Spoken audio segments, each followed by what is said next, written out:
శ్రీమాత్రే నమ. జై గురు దత్తాత్రేయ నమ. ఈ వీడియోలో మనం మే 16వ తారీఖు మధ్యాహ్నం సుమారు 2 గంటల ప్రాంతంలో కుంభరాశిలోకి మారుతున్నటువంటి రాహుగ్రహ ప్రభావం ఏ విధంగా ఉండబోతుంది అని పరిశీలించినప్పుడు మరి సుమారుగా 18 నెలల తర్వాత గ్రహం ఈ రాహుగ్రహం మారడం జరుగుతూ ఉంటుంది. అంటే 18 నెలలకు ఒకసారి రాహు మారుతూ ఉంటాడు. ఆ ప్రయత్నంలో కుంభరాశిలోకి రావడం జరిగింది. అంటే కుంభరాశిలో రాహు మారిన టైంకి ఎటువంటి గ్రహాలు లేవు. ఆ కారణం వల్ల రాహు స్వతంత్రంగా తన ఫలితాన్ని ఇవ్వడం జరుగుతూ ఉంటుంది. అలాగే కుంభరాశి కూడా మరి రాహుకి స్వక్షేత్రం అవటం వల్ల స్వక్షేత్రంలో చేరినటువంటి రాహువు చాలా వరకు మరి స్వతంత్ర ఫలితాలు ఇవ్వడం జరుగుతూ ఉంటుంది. అయితే అప్పటికే మిథున రాశిలో చేరి ఉన్నటువంటి గురువు భాగ్య దృష్టితో రాహుని చూడటం జరుగుతూ ఉంది. రాహు మరి గురు దృష్టి శుభగ్రహ దృష్టి పట్టడం వల్ల జాతకుడికి కొన్ని శుభ ఫలితాలు ఇవ్వడం జరుగుతూ ఉంటుంది. ధనుస్సు రాశి వారికి గత 2.5 సంవత్సరాలుగా తృతీయ స్థానంలో ఉన్నటువంటి శని భగవానుడు మార్చి 29న అర్ధాష్టమ శనిగా మారడం జరిగింది. మళ్ళా మీకు తిరిగి 45 రోజుల తర్వాత రాహు తృతీయ స్థానంలోకి స్వక్షేత్రంలోకి మారడం జరిగింది. ఒక విధంగా రాహుకి ఇది సొంత క్షేత్రం, అలాగే శని యొక్క క్షేత్రం అవటం వల్ల శని ఫలితాలు ఇవ్వడం జరుగుతుంది. సో అందువలన మీరు మళ్ళా తిరిగి మీ యొక్క పోరాటాన్నో విజయావకాశాలను తిరిగి స్టార్ట్ చేయొచ్చు. ఏ ప్రయత్నం చేసినా శని కన్నా మీకు రాహువే బాగా సహకరిస్తాడు. అంటే శని భగవానుడు ఒక చోటులో ఉన్నప్పుడు అది ఫిక్స్ మాట, దాన్ని మార్చడం ఎవరి వల్ల కాదు. శని చేద్దాం అనుకుంటే చేసి తీరుతాడు. అంటే రాహు అలా కాదు. రాహు తన ఉన్న రాశిని బట్టి, చూస్తున్న గ్రహాన్ని బట్టి, కలిసి ఉన్న గ్రహాన్ని బట్టి మారడం జరుగుతూ ఉంటుంది. సో ఆ కారణం వల్ల ఏంటంటే ఒక విధంగా రాహువే బెటరు. మరి అటువంటి రాహు సుమారు 18 నెలల పాటు ధనుసు రాశి వారికి ఒక మంచి ప్రయత్నానికి విజయ అవకాశాలు పెంచడం జరుగుతుంది. సో ఏదైనా తిరిగి మీ యొక్క కొత్త ప్రయత్నాలు ప్రారంభించవచ్చు. అంటే రాహు ఏంటి, సాధారణంగా ఏదైనా పెద్ద పెద్ద పరిశ్రమలకి, పెద్ద పెద్ద సినిమాలు, టీవీ స్టూడియోసు, న్యూస్ రీడర్స్ లాంటి వాళ్ళు, సో ఏదైనా ఒక పెద్ద సంస్థ ప్రారంభించాలి, లేదంటే ఒక పెద్ద పోరాటాన్ని ప్రారంభించాలి. అంటే పూర్వకాలంలో దేశ స్వాతంత్రం కోసం మన పోరాడిన వాళ్ళంతా కూడా ఈ ధనుసు రాశిలో, ధనుసు లగ్నంలో జన్మించిన వారే దేశ స్వాతంత్రం కోసం ధైర్యంగా పోరాడారు. దాని తర్వాత వేరే వాళ్ళు స్వాతంత్రం వచ్చిన తర్వాత అనుభవించారు, కానీ ప్రారంభంలో వీళ్ళే బాగా పోరాడి విజయం సాధించడం జరిగింది. ఇప్పుడు మీరు ఏదైనా ఒక రివల్యూషన్ కోసమో, సంఘంలో ఒక మార్పు కోసమో, కొత్త చట్టం తేవడానికో, పాత చట్టాన్ని రద్దు చేయడానికో మీ యొక్క పోరాటాన్ని ప్రారంభించవచ్చు. దానికి తగు విధంగా సహకారం కూడా లభిస్తుంది. ఎస్పెషల్లీ ఏంటంటే వివాహం, సప్తమ స్థానంలోకి గురువు మారడం, సప్తమంపై రాహు దృష్టి, ఇది కంపల్సరీగా మీకు వివాహానికి అనుకూలమైనటువంటి స్థితి ప్రారంభమైంది. ఏదైనా మీరు ఉన్న ప్రాంతంలో కాకుండా దూరంగా, అంటే ఏదైనా యూకేలోనో, యూకే కన్నా యూఎస్లో ఉద్యోగం చేసే అమ్మాయి కానీ అబ్బాయి కానీ రావచ్చు. లేదంటే మీకు బెంగళూరులోనో చెన్నైలో ఉన్నటువంటి అమ్మాయి కానీ అబ్బాయి కానీ రావచ్చు. అయితే చాలా ఉన్నత స్థాయిలో ఉంటూ అత్యధిక వేతనం పొందుతున్నటువంటి వాళ్ళు ఎక్కువగా ఈ సాఫ్ట్వేర్ అంటే సాఫ్ట్వేర్లో అనేక రకాలు ఉన్నప్పటికి కూడా దానికి సంబంధించింది కానీ రైల్వే డిపార్ట్మెంట్లో ఉద్యోగస్తురాలు కానీ ఉద్యోగం చేసే అమ్మాయి కానీ అబ్బాయి కానీ సో ఈ విధంగా లేదంటే ఒక ఇండస్ట్రీకి సంబంధించిన వాళ్ళంటే ఈ ఫిల్మ్ ఇండస్ట్రీ అవ్వచ్చు, టీవీ ఇండొచ్చు, మీడియా అవ్వచ్చు, ఆ విధంగా సంబంధించిన అమ్మాయి కానీ అబ్బాయి కానీ మీకు వచ్చే అవకాశం ఉంది. కాబట్టి ఆ విధంగా ప్రయత్నం చేయడం వల్ల వివాహంలో ఉన్నటువంటి సమస్యలు కూడా అభిప్రాయ భేదాభిప్రాయాలు తొలగుతాయి. కొత్త వివాహ సంబంధాలు నిశ్చయం అవుతాయి. మరి కొంతమందికి ఏంటంటే ఏదైనా ఆదర్శ వివాహం లాంటిది చేసుకుందాం అనుకున్న వాళ్ళకి అంటే రాహు చూస్తున్నాడు కాబట్టి విడో మ్యారేజ్ కానీ, ఏజ్ డిఫరెన్స్ కానీ, కమ్యూనిటీ, క్యాస్టు ఏదైనా ఇలాగా ఇతర కమ్యూనిటీ వాళ్ళు, ఇతర మతస్థులు ఏదైనా అటువంటి వివాహాలకు కూడా ఇది చాలా వరకు సహకరించే అవకాశం ఉన్నది. కాబట్టి వివాహ విషయంలో నెంబర్ 1గా మీకు కుదురుతుంది. అలాగే కొత్త ప్రయత్నాలు ఫలిస్తాయి. అలాగే ఏదైనా ఒక సంఘ సంస్కర్తగా ఏదైనా మీరు మార్పు తేవాలనుకుంటే తేవచ్చు. లేదంటే ఏదైనా కొత్తగా ఒక సంస్థను కానీ ఒక పార్టీని కానీ స్థాపించి మీ యొక్క ఆశయం నెరవేరే విధంగా ముందుకు వెళ్ళడానికి కూడా ఈ గ్రహస్థితి మీకు సహకరిస్తుంది. గురువు ఫలితాలు కూడా కొంతవరకు రాహు ఇచ్చే ఫలితాల్లో కలిపి ఇవ్వడం జరుగుతూ ఉంటుంది. అది ఏ విధంగా ఒకసారి చెప్పడం జరుగుతుంది.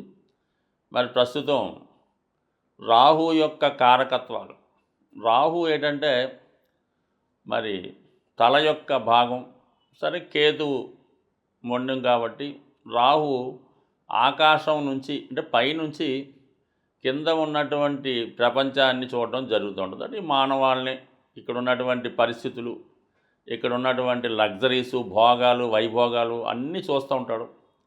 అన్నీ తనకు కావాలని కోరుకున్నటువంటి గ్రహం రాహుగ్రహం. అత్యంత ఆశ కలిగినటువంటి గ్రహం. అలాగే అత్యంత శుభగ్రహం కూడా చెప్పొచ్చు కొన్ని సందర్భాల్లో. మరి సంతానాన్ని ఇచ్చే అధికారం రాహుకుంటుంది.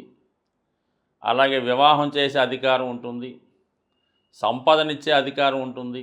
బట్ కానీ ఏదైనా తను ఇచ్చే దాంట్లో కొద్దిగా అవినీతి, అక్రమం ఉంటుందన్నమాట. ఏది కూడా చట్టానికి లోబడి ఇవ్వడం జరగదు. అంటే అర్హత లేని వాడికి విశేషంగా ధనం ఇస్తూ ఉంటాడు. అలాగే ధనం సంపాదించే విషయంలో ఎటువంటి న్యాయ విచక్షణ లేకుండా ధనం సంపాదించడం జరుగుతూ ఉంటుంది. ఈ మధ్యకాలంలో సాధారణ వ్యక్తులు కూడా కోట్లాది రూపాయలు సంపాదించడం, చిన్న చిన్న ఉద్యోగులు కూడా కోట్లాది రూపాయలు వెనకేసుకోవడానికి కూడా రాహుగ్రహమే కారణమవుతూ ఉంటుంది. అయితే రాహు జాతకంలో ఏ గ్రహంతో కలిస్తే ఏ భావంలో ఉంటే ఆ భావ ఫలితాలు ఇవ్వడం జరుగుతూ ఉంటుంది. రాహు శుక్రగ్రహంతో కలిసినప్పుడు జాతకుడు విశేషమైనటువంటి శృంగార జీవితాన్ని, భోగాల్ని, వైభోగాల్ని, అలాగే ఖరీదైన జీవితాన్ని అనుభవిస్తూ ఉంటాడు. అలాగే ఖరీదైనటువంటి అలవాట్లు కూడా ఉంటాయి. అదే బుధగ్రహం ఉన్నప్పుడు విశేషంగా వ్యాపారంలో కోట్లు ఆర్జిస్తూ ఉంటారు. అంటే అక్రమం ద్వారా ఫేక్ నోట్లు అవ్వచ్చు, లేదంటే ఫేక్ డాక్యుమెంట్స్ అవ్వచ్చు, లేనిది ఉన్నట్టు సృష్టించవచ్చు, అకౌంట్లు తారుమారు చేయొచ్చు. ఈ విధంగా కృత్రిమమైనటువంటి సంపద సృష్టించడం జరుగుతూ ఉంటుంది. సోకాల్డ్గా అందరికీ తెలుసు, గురువుతో కలిసినప్పుడు ఏర్పడే గురుచండాల యోగం ఇది ఎక్కువగా విద్యార్థుల మీద ప్రభావం చూపుతూ ఉంటుంది. సులువుగా కొన్ని క్వశ్చన్లు రాసి పాస్ అయిపోవడం, అలాగే బ్యాక్ డోర్ ద్వారా ఈ పరీక్షా కేంద్రాల్లో వాళ్ళకి వీళ్ళకి మేనేజ్ చేసి పాస్ అయిపోవడం ఇలా కూడా జరుగుతూ ఉంటుంది. గురువుల్ని ఇబ్బంది పెట్టడం కూడా, అంటే అనేక గంటలు చెప్పచ్చు ఈ విషయం గురించి, బట్ సింపుల్గా చెప్పాలంటే ఇది. అయితే రాహువు శని కలిసినప్పుడు మాత్రం చాలా గొప్ప పెద్ద పెద్ద సంస్థల్లో పారిశ్రామిక రంగంలో ఉపాధి కల్పిస్తూ ఉంటాడు. ఇప్పుడు ఉన్నటువంటి సాఫ్ట్వేర్ రంగం అయితేనే, సినిమా రంగంలో అభివృద్ధికి ఈ శని రాహులే కారణం అవుతూ ఉంటాడు. ఎవరి జాతకంలో అయినా శని రాహులు కలిసి ఉంటే వాడి జీవితంలో చిన్న స్థాయి నుంచి అత్యున్నత స్థాయికి వెళ్ళే అవకాశాలు రావడం జరుగుతూ ఉంటుంది. అది కష్టపడి సంపాదించడం జరుగుతూ ఉంటుంది. ఇది గొప్ప యోగం మాట. చాలా వరకు ఇది జాతకంలో ఉండాలని కోరుకోవాలి. అలాగే ఏంటంటే శుక్ర రాహులు ఉండడం కూడా ఎలాగైతేనే జీవితంలో చక్కగా అనుభవిస్తారు.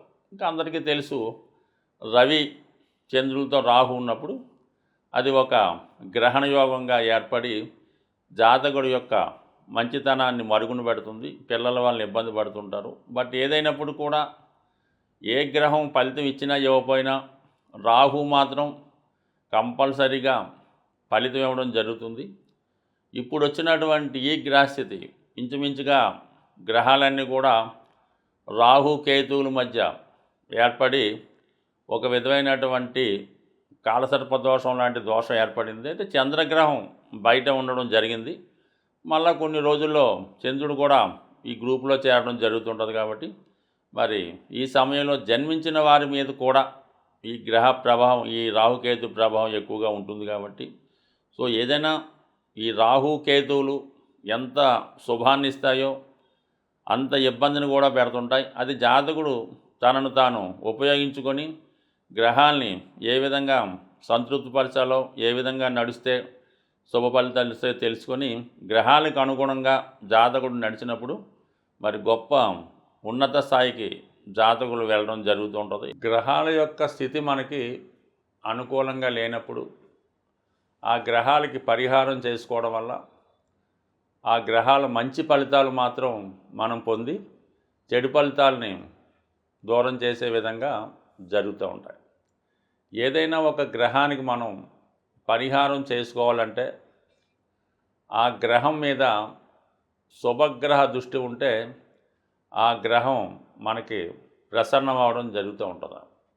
అదృష్టవశాత్తు రాహుగ్రహం మీద గురువు యొక్క దృష్టి ఉండడం వల్ల కంపల్సరిగా మీరు రాహుగ్రహానికి చేసే పరిహారాలు మీకు మంచి ఫలితాన్ని ఇవ్వడం జరుగుతూ ఉంటాయి.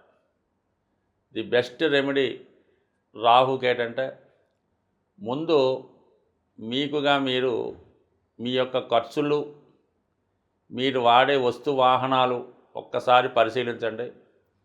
అవి మన స్థాయికి మించి ఉంటే వాటిని తగ్గించే ప్రయత్నం చేయండి. నెంబర్ 1 అంటే మనం వాడే కారు, వాడే సెల్ ఫోను, వాడే బట్టలు, నిత్య జీవితంలో మనం పెట్టే ఖర్చులు ఈ ఒక్కసారి గమనించి దాన్ని కంట్రోల్ చేసుకుంటే నెంబర్ 1గా సరిపోతుంది. అది రాహుకి నెంబర్ 1 రెమెడీ. దాని తర్వాత ఎవరైతే మీ ఫ్రెండ్ సర్కిల్లో మిమ్మల్ని ఉపయోగించుకుంటూ వాడి యొక్క అవసరాలు తీర్చుకుంటూ ఉంటాడు, ఏదో క్రికెట్ మ్యాచ్కి వెళ్తూ ఉంటాడు, లేదంటే గోవా వెళ్తూ ఉంటాడు, క్యాసినో ఆడుతూ ఉంటాడు, జాగ్రత్తగా గమనించండి. అటువంటి వాళ్ళని ముందు దూరం పెట్టే ప్రయత్నం చేయండి. మీకు అవకాశం ఉంటే వాడిని మార్చే ప్రయత్నం చేయండి. అంటే మీరు మంచి దానిలోకి వాడిని తెచ్చుకొని వాడిని ఆ వ్యసనాల నుంచి బయటపడితే దాన్ని బట్టి మీరు కూడా అంటే ఎంత మనం మానేద్దామన్నా ఏదో ఒక బలహీన క్షణంలో వాడు ఏదో గోవా వెళ్తూ ఉంటాడు, కంపల్సరీగా వెళ్ళడం జరుగుతూ ఉంటుంది. అందువల్ల ఈ 2 ముందు తగ్గించుకోండి. దాని తర్వాత మెయిన్గా రాహుగ్రహానికి అమ్మవారు అంటే దశ మహావిద్యలు, ప్రత్యంగర చాలా అనేక రకాలు ఉంటాయి. బట్ కానీ అందరికీ అనుకూలమైనది కనకదుర్గ అమ్మవారు. ఆ అమ్మవారికి మీరు ప్రతి శుక్రవారం విధి విధానంగా దర్శించుకొని అవసరమైతే అమ్మవారికి ఒక నిమ్మకాయల దండ, కుంకుమర్చన, రాహుకాల దీపం అంటే మంగళవారం కానీ శుక్రవారం కానీ ఇంపార్టెంట్ అన్నమాట. మంగళవారం అయితే 3 to 4:30, శుక్రవారం అయితే 10:30, 12 ఈ టైంలో రాహుకాల దీపం వెలిగించడం. మరి మగవారైతే రాహుకాలంలో ముఖ్యమైన కార్యక్రమాలు ప్రారంభించుకోకూడదు. అది కొంచెం జాగ్రత్తగా గమనిస్తే సరిపోతుంది.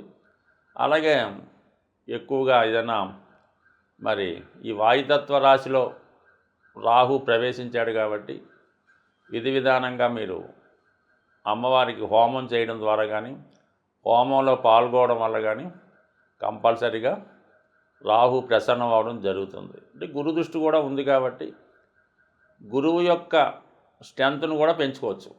గురువు బలాన్ని పెంచుకోవాలంటే ఏకైక మార్గం ఏంటంటే దక్షిణామూర్తి, దత్తాత్రేయుడు, మీకు విద్య నేర్పిన గురువు.